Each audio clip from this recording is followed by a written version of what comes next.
Once upon a time, there were these two Australians who were out exploring in the wilderness. One day, they came across a set of tracks on the ground. First Australian says, "Oh, those are wallaby tracks. Those are wallaby tracks, no doubt about it." Second Australian says, "Nah, those are dingo tracks. Dingo. They're dingo tracks, definitely." The two Australians argue about this for hours, when suddenly they get hit by a train.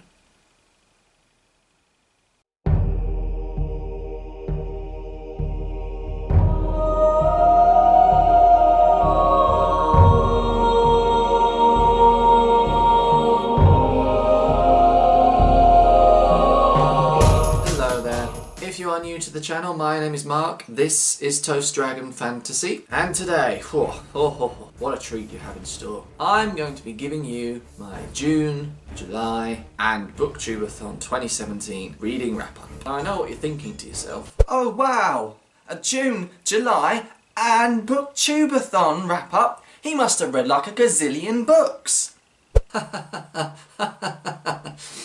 No, it's not been a good reading time, if I'm being completely honest. I have six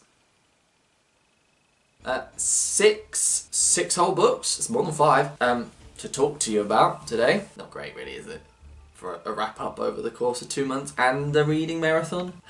Never mind. Okay, so the first thing that I read, this would have been back in June, was Percy Jackson and the Lightning Thief. I'm not going to go into too much detail about the plot because everybody knows about the Percy Jackson books. Very simply, he's a boy who is also half god, and it's about him discovering his true heritage, and he goes on a bunch of adventures on the way. I think it was about what I expected. You know, I'm not its target demographic. It's a fun book. It's a bit silly at times. It's a bit crude at times. Characters are fun. So it did what it said. It did what it says on the tin. You know, I had a good time reading it, and if at some point in the future I may pick up the second one, who knows?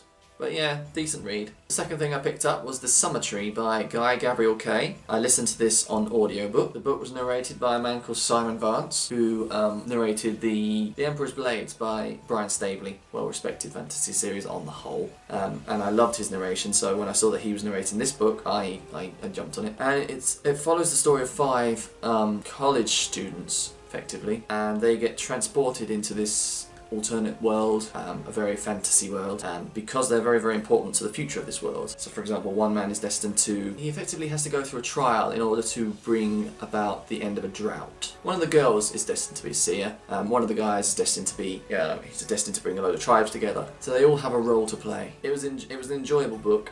The actual writing itself was phenomenal.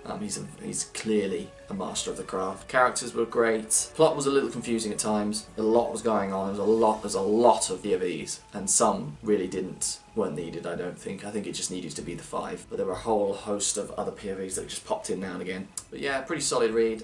It probably will be one of those series that I listen to on audiobook from start to finish. So the second one will probably be a next audiobook, I suppose. Third book is Fallen Kingdoms by Morgan Rhodes. Now, this has so much love on the internet, so much love on BookTube, and I don't know why. I thought it was overly simplistic at times, very predictable. Didn't enjoy many of the characters, but I didn't like any of the characters. I thought they were very one-dimensional, with the exception perhaps of, I can't remember their names, the prince, one of the princes of the really bad king. He had a bit of depth to him, I suppose. A lot of the character decisions were completely nonsensical. I have heard it levelled that the series gets a lot better as the books progress, but I won't be pursuing them, I don't think.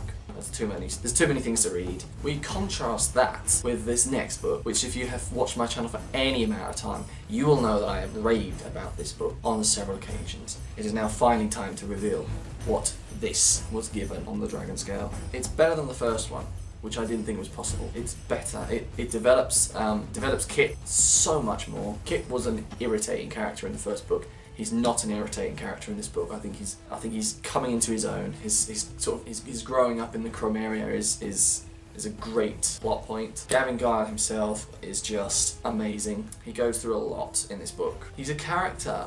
I think the reason I like this book so much is although he's perhaps the main character, you never feel safe with him. There's always a sense that he is in trouble, in a lot of trouble, and you never quite feel safe in the knowledge that he's going to be alright, because I think a lot of books you know that the main character is going to survive. You know they're going to be fine. You know they're going to find a way of getting out of whatever situation they're in. You don't feel that with Gavin Guile. He is always on edge, and I really liked the opposition, because it kind of delves into two opposing sides, as most fantasy books do. The enemy has a lot of good things about them as well. Just all round, so clever, so creative and imaginative and wide scoping. If you have not read this series and you love fantasy books, please read the Lightbringer series by Brent Weeks. It is amazing. Next we have the Crossroads of Canopy. Now, I'm not going to go into too much detail about this book because it's going to be my next review, my next full book review, which should be coming out this weekend, I think. Needless to say, issues, a lot of issues in this book. So check that out later in the week to get my full thoughts on it. The 6th book in 2 months and a readathon worth of reading. That's really bad. It is Caraval, Stephanie Garber. This was the only book I finished during BookTubeAthon, which is awful, considering I'm not even at work. What was I doing last week? Anyway, Caraval surprised me. I've done a full review of it on Goodreads, so if you want to check that out for my full in-depth thoughts, Goodreads link will be below. I enjoyed it a lot more than I thought I would. I knew going into it that it's a very divisive book. Some people adore it, some people can't stand it. I preferred it immensely in comparison to The Night Circus, which is the book it often gets compared to. I found The Night Circus slow. I found this paced really, really well. I enjoyed the characters on the whole of this book. I didn't like the main character very much. The main protagonist actually was weak, I think, but she grew, I suppose, as the book went on. Yeah, so a surprise to this. It's not a book without issues by any stretch of the imagination, and it will certainly not go into any list of favourite books that I've ever read or stuff like that, or anything like that. But it was a good, safe, nice read. If you're after a book that you just turn to when you're feeling a bit down and you need a bit of comfort, I'd say this is a good bet for you. And that, ladies, gentlemen, hobbits, is my reading wrap up for June, July and BookTubeAthon 2017. Of my BookTubeAthon TBR, I might as well just go into it very quickly. I couldn't finish Age of Myth in one day. I got about 3/4 of the way through it. It's very good. It's a very good book. I just ran out of time. I tried really hard to get through that one in a day, but I couldn't. And I also haven't quite finished Flame in the Mist, and I also haven't quite finished Red Rising, and I only just started The Savage Song. So a lot of failure, I'm afraid. But it's fine. I'll get through them. I will read them, and at some point you will know my thoughts on them.